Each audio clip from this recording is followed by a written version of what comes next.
నమస్కారం, వార్తలకు స్వాగతం. ముందుగా ముఖ్యాంశాలు. విద్యార్థులకు విలువలతో కూడిన విద్యను అందించాలి, దండి చిన్నజీయర్ స్వామి వెల్లడి.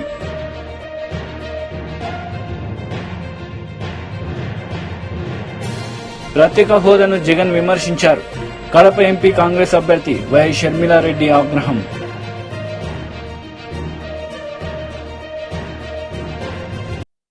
విద్యార్థులకు మారుతున్న కాలంతో పాటు విలువలతో కూడిన విద్యను అందజేయాలని శ్రీ దండి చిన్నజీయర్ స్వామి పేర్కొన్నారు. ఈ సందర్భంగా ఆయన మాట్లాడారు. విద్యార్థులకు మారుతున్న కాలంతో పాటు విలువలతో కూడిన విద్యను అందజేయాలని శ్రీ దండి చిన్నజీయర్ స్వామి పేర్కొన్నారు. నిర్మల్ జిల్లా కడెం మండలంలోని మారుమూల గిరిజన గ్రామమైన అల్లంపల్లి గ్రామంలో శ్రీ సీతారామ స్వామి వారి ఆలయం, జిఆర్ గురుకులంలోని జూనియర్ కళాశాలను త్రిదండి చిన్నజీయర్ స్వామి వారు శుక్రవారం మధ్యాహ్నం ప్రారంభించారు.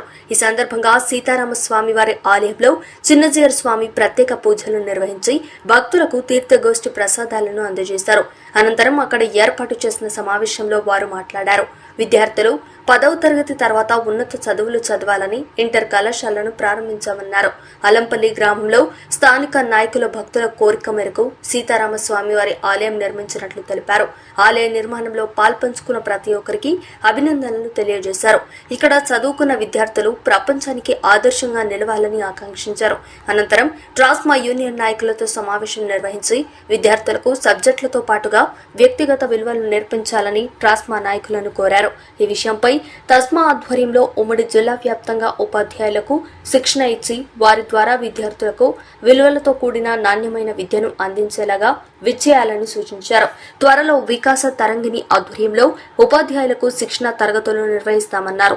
ఈ వేడుకలకు హాజరైన భక్తులకు అన్నదాన కార్యక్రమం ఏర్పాటు చేశారు.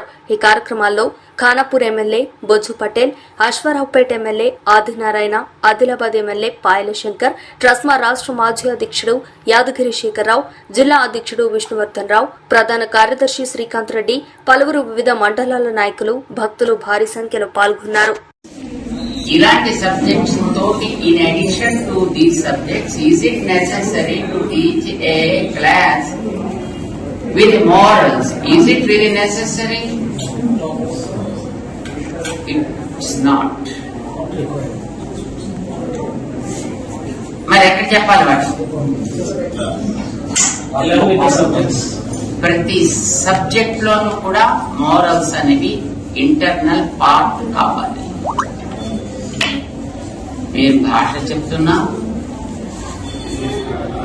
కెమిస్ట్రీ చెప్తున్నా, ఫిజిక్స్ చెప్తున్నా, బాటనీ చెప్తున్నా, జియాలజీ చెప్తున్నా, సోషల్ స్టడీస్ చెప్తున్నా, సివిక్స్ చెప్తున్నా, హిస్టరీ చెప్తున్నా,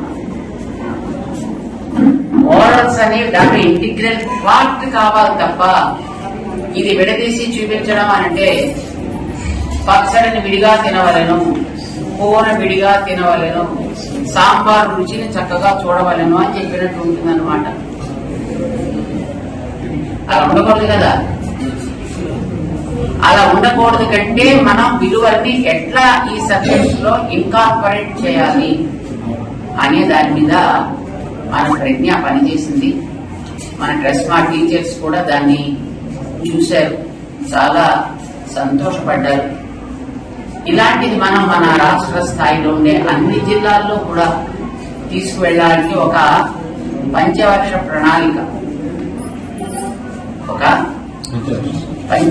ప్రణాళికని ఒకటి ఏర్పాటు చేసుకుని 5 ఏళ్లు పూర్తయ్యేటప్పటికీ మన రాష్ట్రంలో ఉండే ప్రతి జిల్లాలోనూ ప్రతి ప్రైవేట్ స్కూల్లోనూ ఈ విషయాన్ని మనం వాళ్ళ కోర్సులో ఇన్కార్పొరేట్ చేసి ఇవ్వగలగాలి.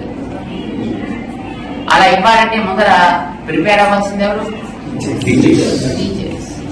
అంచేత మన టీచర్స్ ని ఎట్లా దీంట్లో బాధ్యులు అయ్యేటట్టుగా చేద్దాం. How can we motivate the teachers and how we can give all the inputs to the teachers, and in turn how the teachers will be able to deliver the goods to the children at their own levels అనే దాని మీద మనం ఒక చిన్న pilot project ఒకటి తీసుకుని ముందుగా ఒక 650 మంది టీచర్స్ కి మన వాళ్ళు ఆన్లైన్ లో ఒక ఓరియంటేషన్ సెషన్ నటించారు. It was in Karimnagar and it went on very well. and teachers all physically joined there in Wits College ఒక 4 days ముందర. అండ్ వాళ్ళందరూ కూడా ఇది చాలా మంచి పద్ధతిగా కనిపిస్తోంది, చాలా సులభంగా మనం అర్థం చేసుకోవడానికి కూడా వీలుగా ఉంది అని అన్నారు. మరి మన ప్రాంతాల్లో, మన జిల్లాలో కూడా దీన్ని మనం ఆరంభం చేసుకోవచ్చునా? మనకి ఇప్పుడు summer vacations time, so this is the best time for us to get anything new, right? అందుచేత మనం ఈ సమయాన్ని మనం వినియోగించుకుని మన ప్రాంతాల్లో టీచర్స్ అందరినీ కూడా మనం మోటివేట్ చేసుకుని వాళ్ళందరికీ కూడా ఇది ఎట్లా జరిగింది అనేది మన కరీంనగర్ వాళ్ళ ద్వారా ఒకసారి షేర్ చేసుకోగలిగితే మన ట్రెస్మా సెంటర్ నుంచి వాటిని మనం ఒక స్టడీ మనం కూడా చేసి ఇది ఎంతవరకు సబబుగా ఉంటుంది అనేది మనం అర్థం చేసుకోగలిగితే దెన్ డెఫినెట్లీ మన ప్రాంతంలో ఉండే టీచర్స్ అందరికీ కూడా దీన్ని మనం చేరవేయచ్చు. దాని గురించి ఒకసారి మీకు అందరికీ పరిచయం చేయాలి అనే ఉద్దేశంతో మిమ్మల్ని అందరినీ కూడా శేఖర్ గారు తీసుకొచ్చారు. మేమంతా సిద్ధం సభలో సీఎం జగన్ పాల్గొన్నారు. ఈ సందర్భంగా పలు అంశాలపై ఆయన మాట్లాడుతూ ప్రవేశపెట్టిన పథకాలను, అమలు చేసిన పథకాలను వివరిస్తూ చంద్రబాబు నాయుడు వంటి వాళ్లకు ఓటు వేయొద్దు అంటూ వేడుకున్నారు. ఇంటి వద్దనే టెస్టులు, ఇంటి గ్రామంలోనే మందులు, గవర్నమెంట్ ఆసుపత్రుల్లో మా రూపురేఖలు మారుస్తూ నాడు నేడు 25 లక్షల వరకు ఉచితంగా ఆరోగ్యశ్రీయే కాదు, ఆపరేషన్ అయిన తర్వాత కూడా పేదవాడు ఇబ్బంది పడకుండా ఆరోగ్య ఆసరా, కొత్తగా పడతా ఉన్న 17 కొత్త మెడికల్ కాలేజీల నిర్మాణం వంటి ప్రతి పేదవాడికి, ప్రతి మనిషికి బతికించే జగన్ మార్కు వైద్య విప్లవాలన్నీ కూడా ఫ్యాన్ మీద 2 ఓట్లు పడితే అన్ని కూడా కొనసాగుతాయి. లేదంటే మళ్ళీ చంద్రముఖి నిద్రలేస్తుంది. వదల బొమ్మాలి వదల అంటుంది. పేదవాడు అప్పులు పాలై వైద్యం అందని పరిస్థితిలోకి ఆ పేదవాడిని తీసుకొని పోతుంది ఈ చంద్రముఖి. ఫ్యానుకు ఓటు వేస్తేనే అక్క చెల్లెమ్మల రాజ్యం, ఫ్యానుకు ఓటు వేస్తేనే పిల్లల్ని బడికి పంపే తల్లులకు అమ్మఒడి అనే పథకం, ఫ్యానుకు ఓటు వేస్తేనే ఆ పిల్లల చదువులకు, పిల్లల చదువులకు ఆ తల్లి ఇబ్బంది పడుకోకుండా విద్యా దీవెన, వసతి దీవెన. ఫ్యానుకు ఓటు వేస్తేనే ఆ అక్క చెల్లెమ్మలకు ఆ ఆసరా ఇచ్చిన చేతితో 0 వడ్డీ అనే కార్యక్రమం. ఫ్యానుకు ఓటు వేస్తేనే ఓ చేయూత కొనసాగింపు, ఫ్యానుకు ఓటు వేస్తేనే ఓ కాపు నేస్తం కొనసాగింపు, ఫ్యానుకు ఓటు వేస్తేనే ఓ ఈబీసీ నేస్తం కొనసాగింపు, ఫ్యానుకు ఓటు వేస్తేనే ఓ వైఎస్ఆర్ జగనన్న కాలనీలు, అందులో 31 లక్షల ఇళ్ల పట్టాలు, అందులో కడతా ఉన్న 22 లక్షల ఇళ్లు అన్ని కూడా వేగంగా అడుగుల ముందుకు. ఫ్యానుకు ఓటు వేస్తేనే నామినేటెడ్ పదవుల్లో నా అక్క చెల్లెమ్మలకు అగ్ర తాంబూలం ఇస్తూ 50% రిజర్వేషన్లతో నామినేషన్లో ఉన్న పనులు, నామినేషన్లో ఉన్న పదవులు అన్ని కూడా నా అక్క చెల్లెమ్మలకిచ్చే మహిళా సాధికారత ప్రభుత్వం. ఒక్క ఫ్యానుకు ఓటు వేస్తేనే మీ బిడ్డ జగను మళ్ళీ వస్తేనే అన్నది ప్రతి ఒక్కరూ కూడా ఆలోచన చేయండి. లేదంటే మళ్ళీ చంద్రముఖి నిద్రలేస్తుంది,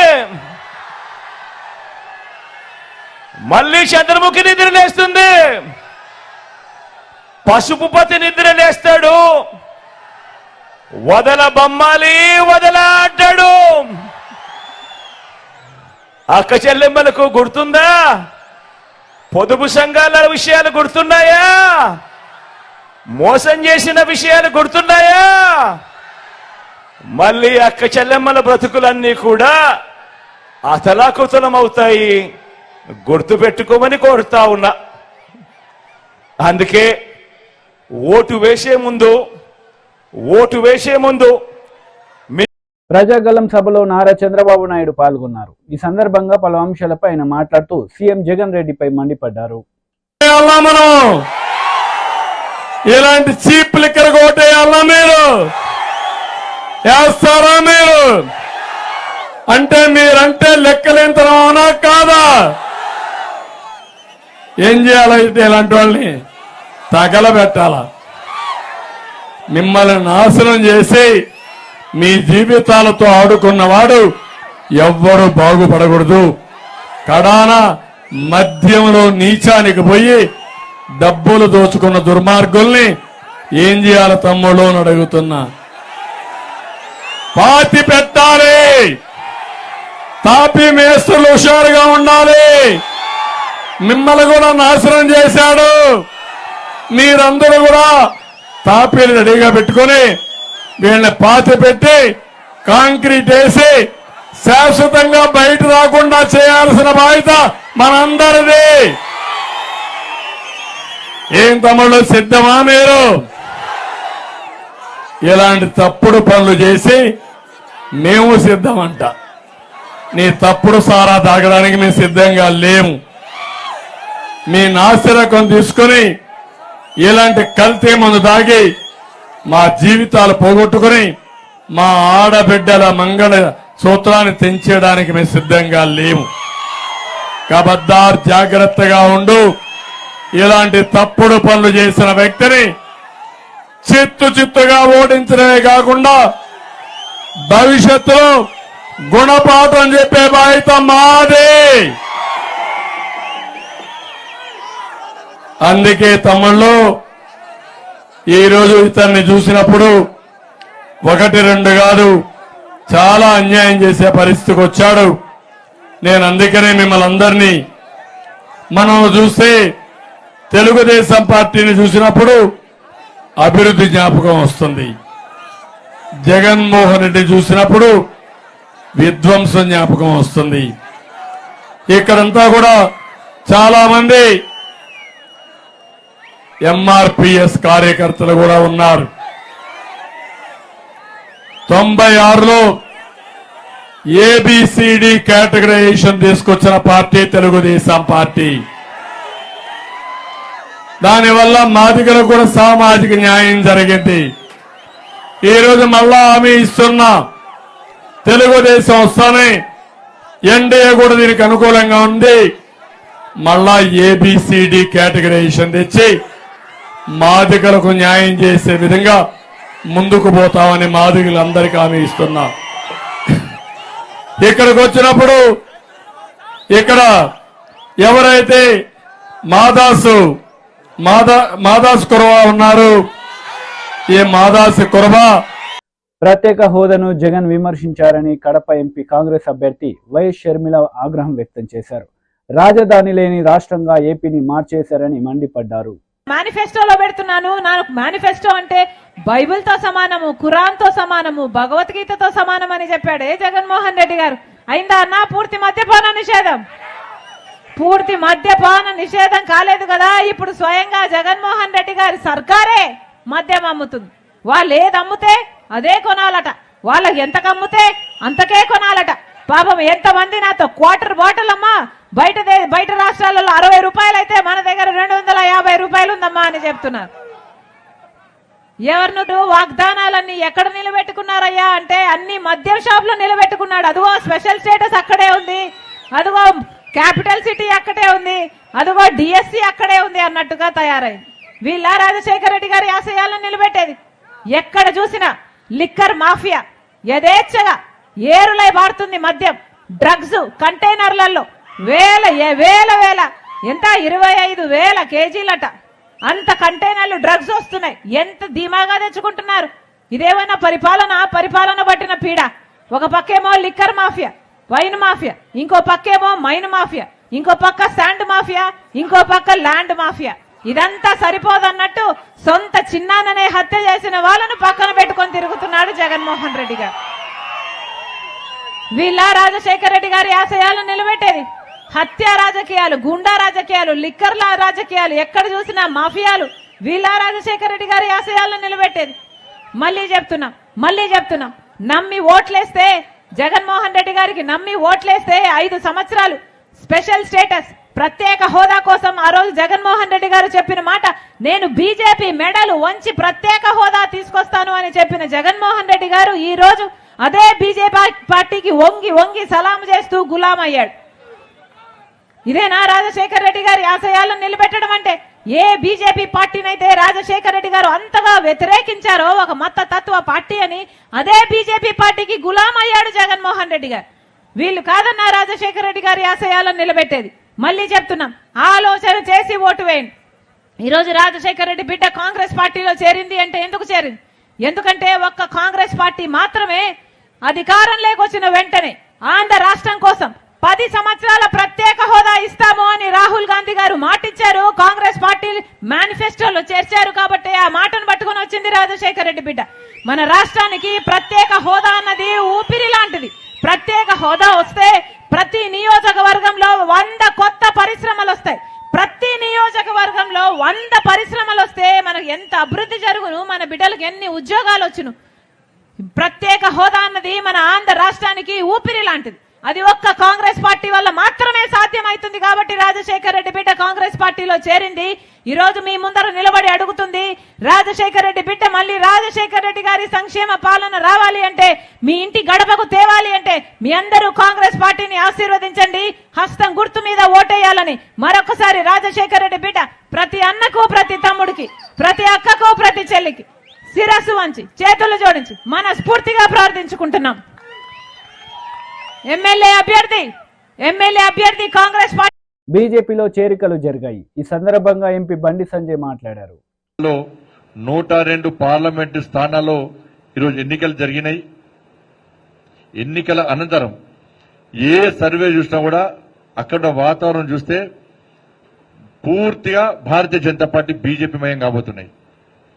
ఇవాళ పోలింగ్ జరిగిన తర్వాత అక్కడ వాతావరణం చూస్తే ఎట్టి బస్లో ఈ ఎన్నికల్లో 370కి పైగా స్థానాలు, దాదాపు 400 స్థానాలు, పార్లమెంట్ స్థానాల్లో భారతీయ జనతా పార్టీ ఎట్టి బస్లో గెలవబోతుందని చెప్పి ఈ రోజు 21 రాష్ట్రాల్లో 102 పార్లమెంట్ స్థానాల్లో ఎన్నికల సరళిని చూస్తే, పోలింగ్ జరిగిన సరళిని చూస్తే ఇవాళ ఏర్పడతా ఉన్నది.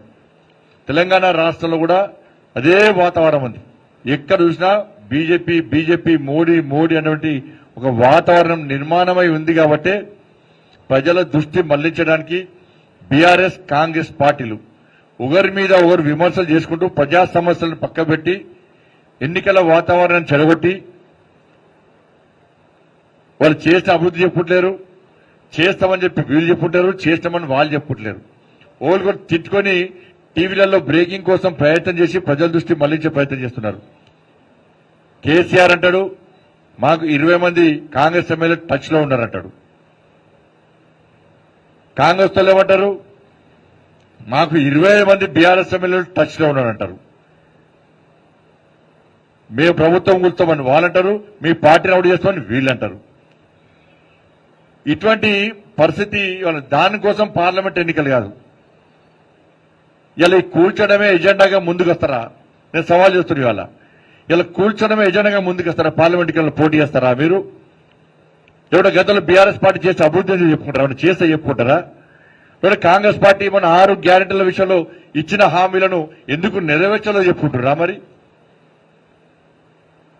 ఇటువంటి పరిస్థితిలో ప్లాన్ ప్రకారం ఇద్దరు కలిసి లోపాయకార ఒప్పందం కుదుర్చుకొని ఇలా భారతీయ జనతా పార్టీ అత్యధిక స్థానాలు గెలుస్తుంది. కాబట్టి ఇలా భారతీయ జనతా పార్టీని టార్గెట్ చేసి ఇద్దరు ఓల్గోరు తిట్టుకొని ఇలా భారతీయ జనతా పార్టీని ప్రజల దృష్టి లేకుండా చూసే ప్రయత్నం చేసినప్పుడు కూడా ఇలా ప్రజలు వాస్తవాలు ఆలోచిస్తున్నారు.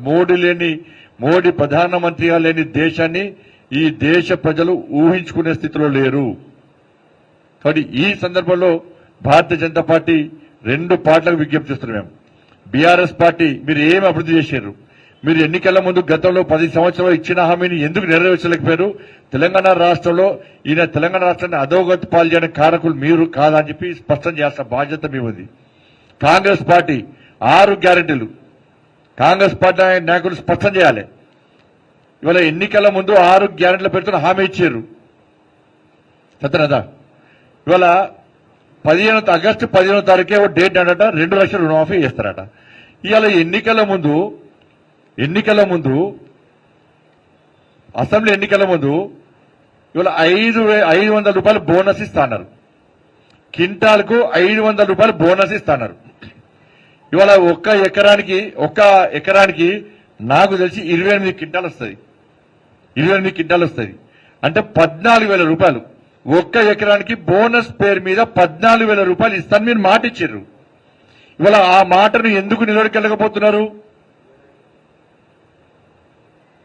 తరుగు తాలు తేమలు లేకుండా కొంటున్నారు, కొనుగోలు ప్రారంభించారు. ఎందుకు ఇలా కటింగ్ల పేరుతో కిలోకు 8 ఒక్క క్వింటాలకు 8 కిలోలు ఇలా తరుగు పేరుతో తాళ్ళు పేరుతో తేమ పేరుతో కటింగ్స్ పెట్టారు. ఇవాళ ఎన్నికల్లో మీరే హామీ ఇచ్చారు. అరే 500. కాంగ్రెస్ భారీ బహిరంగ సభలో సీఎం రేవంత్ రెడ్డి పాల్గొన్నారు. ఈ సందర్భంగా పలు అంశాలపై ఆయన ప్రసంగించారు. 10 ఏళ్ల వరకు నేను చెప్తున్నా, మానుకోట గడ్డ మీద నుంచి కల్వకుంట చంద్రశేఖరరావు గుర్తుపెట్టుకో, నువ్వు కాదు, నీ అయ్య కాదు, నీ తాత కాదు, నిన్ను పుట్టించినోడు వచ్చినా 10 ఏళ్లు తెలంగాణ రాష్ట్రంలో కాంగ్రెస్ ప్రభుత్వం ఉంటది. ప్రజా పాలన అందిస్తాం. ప్రతి పేదవాడికి ఇచ్చిన మాట ప్రకారం ఇందిరమ్మ ఇండ్లు ఇస్తాం. ఆర్టీసీ బస్సులో ఉచిత ప్రయాణం ఇస్తాం. రాజీవ్ గాంధీ ఆరోగ్యశ్రీలో 10 లక్షలు ఇస్తాం. ఇంటింటికి 200 యూనిట్లు ఉచిత కరెంట్ ఇస్తాం. 500 రూపాయలకే సిలిండర్ ఇస్తాం. సంవత్సరం తిరిగే లోపల 2 లక్షల ఉద్యోగాలు ఇస్తాం. బీసీ జనాభా లెక్కలు కట్టి వాళ్ళ జనాభా ఎంతుందో వాళ్లకు నిధులు ఇస్తాం. ఇవన్నీ పనులు చేసే బాధ్యత మాది. ఇదే కాదు మీడియా మిత్రులారా, 100 రోజుల్లో మీకు తెలుసు అధికారం చేపట్టిన 48 గంటల్లో ఆడబిడ్డలకు ఆర్టీసీలో ఉచిత ప్రయాణం ఇచ్చినాం. ఇవాళకి 35 కోట్ల మంది ఆడబిడ్డలు అమ్మగారింటికి అత్తగారింటికి నచ్చిన దేవుణ్ణి మొక్కుకోనికే గుళ్ళు గోపురాలకు పోయొచ్చింది. 10 లక్షల రూపాయల రాజీవ్ ఆరోగ్యశ్రీ పథకం ద్వారా కార్పొరేట్ హాస్పిటళ్లలో వైద్యాన్ని పేదలకు అందించినాం. ఆడబిడ్డలకు మాట ఇచ్చినట్టు కట్టెలపై కష్టాలు తీరవాలని 4 నూరులున్న సిలిండర్ను నరేంద్ర మోడీ 12 నూరులు చేస్తే 500కే ఇస్తామని ఇవాళ ఆడబిడ్డలకు 500 రూపాయలకే సిలిండర్ ఇచ్చినాం. పేదవాళ్లకు వ్యవసాయానికి ఉచిత విద్యుత్తే కాదు, పేదవాళ్ల ఇండ్లకు కూడా 200 యూనిట్లు ఉచితంగా ఇస్తామన్నాం. ఇచ్చి బరాబరు చూపించినాం. ఇవాళ పేదవాడి ఇంటికి 0 బిల్లులు ఇస్తున్నాం. ఇదే కాదు, పొంగులేటి గారి మంత్రివర్గం ఈరోజు 4,50,000 ఇందిరమ్మ ఇండ్లు 22,500 కోట్ల రూపాయలతోని ఇదే ఖమ్మంలో ప్రారంభించుకున్నాం. ప్రతి పేదవాడికి ఇవాళ ఇందిరమ్మ ఇండ్లు ఇస్తున్నాం. మేము ఉద్యోగం వచ్చిన ఎంబడే మా కుటుంబ ఉద్యోగాల కోసం కాదు, పేదోళ్ళ బిడ్డల ఉద్యోగాల కోసం ఎల్బీ స్టేడియంలో 3 నెలల్లో 30,000 ఉద్యోగాలు తలలు లెక్క పెట్టి ఇచ్చి పేదవాడి బిడ్డల కళ్ళల్లో ఆనందం చూసినాం. బీసీ జనాభా లెక్కలు కడతామన్నాం, బరాబర్ లెక్కలు కట్టిస్తున్నాం. ఇన్ని పనులు మేం చేసినాం. ఇవి సరిపోతాయా? కానే కాదు. అందుకే మిగతా కార్యక్రమాలు తీసుకోవాలంటే మార్చి 17 నాడు ఎన్నికల కోడ్ వచ్చింది. అందుకే మీకు నేను మాట ఇస్తున్నా, గ్యారంటీ ఇస్తున్నా. సోనియమ్మ మాటగా, రాహుల్ గాంధీ గ్యారంటీగా ఆగస్టు 15 తారీఖు లోపల 2 లక్షల రూపాయల రైతు రుణ మాఫీ.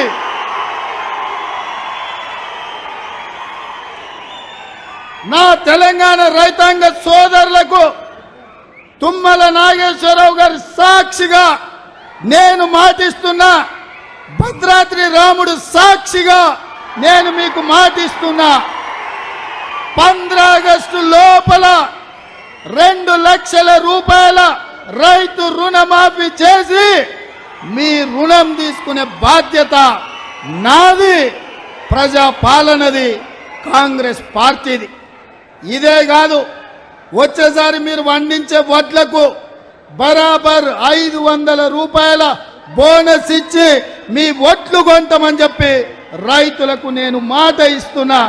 మీరు ఈరోజు మా 100 రోజుల పాలన చూడండి, మా ఆర్టీసీ బారస్ చూడండి, మా ఆరోగ్యశ్రీ పథకం చూడండి, మా గ్యాస్ సిలిండర్ చూడండి, మా ఉచిత కరెంటు చూడండి, మా ఇందిరమ్మ ఇళ్ళ పథకం చూడండి, మేము ఇచ్చిన 30,000 ఉద్యోగాలను చూడండి, మేము లెక్క పెడుతున్న బీసీల జనాభా చూడండి, మేము మాఫీ చేయబోయే 2 లక్షల రైతు రుణమాఫీ చూడండి, మేము ఇయ్యబోయే 500 బోనస్ చూడండి. ఇవన్నీ మేము చెయ్యాలని టీడీపీ పోలిట్ బ్యూరో సభ్యులు వర్ల రామయ్య మీడియా సమావేశం నిర్వహించారు. ఈ సందర్భంగా పలు అంశాలపై ఆయన మాట్లాడారు. క్రోడీకరించి దాన్ని ఛేదించినప్పుడు ప్రెస్ మీట్ ఎందుకు పెట్టలేదు? ఈ ముద్దాయిని ప్రెస్ వారి ముందు ఎందుకు నిలబెట్టలేదు? అంటే ప్రెస్ వాళ్ళని ఫేస్ చేసే ధైర్యం లేక, దర్యాప్తు అధికారికి ప్రెస్ని ఫేస్ చేసే ధైర్యం లేక దొంగచాటుగా ఒక నోటు పంపించారు. ఆ నోటు పంపించడంలోనే మీ దర్యాప్తు డొల్లతనం బయటపడింది. యువర్ ఇన్వెస్టిగేషన్ ఈజ్ పర్ఫెక్టరీ అంటున్నాను నేను, తప్పులు తడక అని నేను అంటాను. నేను సమాధానం చెప్పగలరా? రాయన్నారు, ఇనపతీగన్నారు, కొంతమంది లేదు దండలో ఉన్న వెదురుబద్దన్నారు. ఏదేమైనా కావచ్చు, రాయి అయితే ఆ రాయిని నిన్న ప్రెస్ వాళ్ళకి ఎందుకు చూపించలేదు? అసలు did you seize that stone? ఈరోజు అక్కడ సిమెంట్ స్లాబ్ అని విన్నాను నేను, అది సీజ్ చేశారా? దీనంతటికి నేనంటున్నా, ఇది ఒక కట్టు కథ మాత్రమే. ముఖ్యమంత్రి మీద హత్యాయత్నం అనేది గులకరాయితోటి, లేకపోతే నిన్న మీరు వ్రాసినట్లుగా ఆ సిమెంట్ స్లాబ్ తోటి హత్యాయత్నం చేయటం అనేది ఒక కట్టు కథ, కల్పిత కథ, ఏ స్టేజ్ మేనేజ్డ్ డ్రామా కాదని చెప్పే ధైర్యం ఉందా? ప్రెస్ని చెప్పగలరా? మీరు ప్రెస్ని ఫేస్ చేయగలరా? లేదు. ఏదో రకంగా ముఖ్యమంత్రి గారికి సమాధానం చెప్పాలి. అయ్యా, మీ మీద రాయి వేసులని మేము పట్టుకున్నాం, ఒక అమాయకుడిని బలి చేశాం అని చెప్పాలి. అందులో భాగమే కదా ఇది. దానికి ఒక రాజకీయ రంగు పులిపారు. బోండా ఉమా బ్యాచ్ స్కెచ్ అట్ ఇది. నేను అడుగుతున్నా, ఏమండి రాణా గారు, గౌరవ కమిషనర్ గారు, ముఖ్యమంత్రి గారిని చంపటానికి బోండా గారి బ్యాచ్ చీకట్లో కరెంటు పొద్దని తెలుసా వాళ్ళకి? చీకట్లో ఎవడైనా రాయి తీసుకొని ముఖ్యమంత్రి గారిని కొడతాడా? అంత దూరం నుంచి, స్కూల్లో నుంచి కొట్టాడట. స్కూల్ చాలా దూరం ఉంది. స్కూల్లో నుంచి గురి చూసి కొట్టాలి దాన్ని. వాడు మరో ఏకలవ్యుడు అవ్వాలి, లేకపోతే కొట్టలేడు. గురి చూసి చంపాలంటే ఏదో సున్నితమైన కణత మీదో దేని మీద కరెక్ట్ కొట్టాలి. చీకట్లో విసిరిన రాయి నేను అడుగుతున్నా, కరెక్ట్గా కణతకే తగులుతుందా? వైటల్ పార్ట్స్కి తగులుతుందా? ఏమి దర్యాప్తు సార్ మీరు చేసింది? ఎందుకు సార్ ఇట్లా అభాసుపాలు చేస్తారు పోలీసు వ్యవస్థని? పైగా సాక్షి వారు ఇప్పుడు ఇన్వెస్టిగేషన్ ఈయన చెప్పలా, ఈయన ఎలా పడి, మీరు ఇంకోటి గమనించట్లా పాత్రికేయ సోదరులారా, మీరేదో నేను చెప్పింది ఊరికి వింటున్నారంతే, నన్ను ప్రశ్నలు కూడా వేయట్లా మీరు. ఇక్కడ ఆయన ఏం చెప్పాడు, ఆయన ఏం చెప్పలా, ప్రెస్ వాళ్ళకి చిన్న అరెస్ట్ చేశామని నోట్ ఇచ్చాడు. అంతా సాక్షి వారే చెబుతున్నారు. సాక్షి వాళ్ళే మేము దర్యాప్తు చేసామన్నట్టుగా చెబుతున్నారు. సాక్షి వాళ్ళు ఏం చెబుతారంటే, పక్కా ప్రణాళికతోనే సీఎం జగన్పై హత్యాయత్నం. అది ఎక్కడ ఆయన ప్రెస్ పెట్టి చెప్పలా, ఆ నోట్లో కూడా ఎంత క్లియర్గా చెప్పలా. అది ముమ్మాటికి హత్యాయత్నమే సజ్జల గారు చెబుతారు. ఎలా చెబుతారు? పోలీస్ కమిషనర్ మీ చెవులు ఏమైనా ఊదారా? లేకపోతే సాక్షి వాళ్ళు అక్కడే ఉన్నారా? కనుపమపై కాకుండా తలపై సున్నిత ప్రదేశంలో తగిలి ఉంటే ప్రాణాలు పోయాయి, ప్రాణాలకు ముప్పను. అంటే వీడు చంపాలని సున్నితమైన కణత మీద సున్నితమైన ప్రదేశంలో కొట్టాలనుకున్నాడు చెమ్మ చీకట్లో ప్రయత్నం చేస్తాడు సార్. ఎందుకు సార్ ఇంత చిన్న లాజిక్ ఎందుకు మిస్ అవుతున్నారు సార్? బోండావమాని ఇబ్బంది పెట్టాలంటే ఇంకొక రకంగా ఇబ్బంది పెట్టండి, ఇంకొక తప్పుడు కేసు అతను సృష్టించండి. రాస్తారు కదా పరుచూరు బ్రదర్స్ లాగా కథలు రాస్తారు కదా, అలా వ్రాయండి. అందుకోసం వడ్డెర కులానికి చెందిన ఒక బీసీ కులానికి చెందిన ఆ బిడ్డని ఎందుకు సార్ అట్లా బలి చేశారు? ఆ కేసు హత్యాయత్నము కాదు సార్. ఆయన్ని హత్య చేయాలంటే ఇదిగా గొడ్డలు ఉన్నాయి కదా, కత్తులు ఉన్నాయి కదా, తుపాకులు ఉంటాయి కదా, పెద్ద పెద్ద బరిసెలు ఉంటాయి కదా, పెద్ద పెద్ద ఇనపరా. వార్తలు ముగించే ముందు ముఖ్యాంశాలు మరోసారి. విద్యార్థులకు విలువలతో కూడిన విద్యను అందించాలి, దండి చిన్నజీయర్ స్వామి వెల్లడి.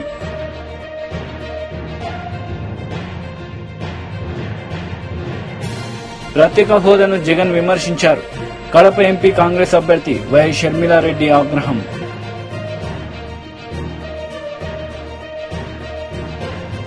ఈ వార్తలు ఇంతటితో సమాప్తం. తిరిగి ప్రసారమయ్యే వార్తలు మళ్ళీ కలుద్దాం. అంతవరకు సెలవు, నమస్తే.